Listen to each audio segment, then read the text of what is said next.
America వాస్తవ్యుడైన ఆండీ సోరెల్లీ గారు ఒక నాస్తికుడు. అతను విమాన శోధకుడు.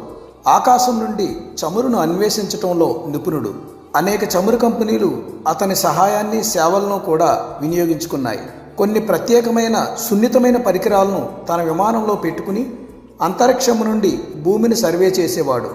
చాలా ఈజీగా ఏ ప్రాంతంలో చమురు ఉందో లేదో చెప్పగలిగేవాడు. ఒకరోజు అతడు ప్రయాణం చేస్తున్న విమానం ప్రమాదానికి గురయ్యింది. భయంకరమైన ప్రమాదం నుంచి దేవుని అత్యంత కృప వలన బయటపడ్డాడు. ఈ ప్రమాదం అతని జీవితాన్ని పూర్తిగా మార్చేసింది. అంతటితో అతన్ని మరణ భయం పట్టుకుంది. మరణం తర్వాత ఏమిటి? నేను ఎక్కడికి వెళ్తున్నాను? నా గమ్యం ఏమిటి? అసలు నేను ఎవరిని? అనే ప్రశ్నలు తన మనసును ఆవరించసాగాయి. ఈ ప్రశ్నలన్నిటికీ జవాబులు క్రీస్తులో దొరకటం వల్ల యేసుక్రీస్తును అతను సొంత రక్షకునిగా అంగీకరించి అప్పటి నుంచి బైబిల్ క్రమంగా చదవటం, ప్రార్థన చేసుకోవటం అలవాటు చేసుకున్నాడు. ఒకరోజు ఇశ్రాయేలు దేశాన్ని దర్శించాడు.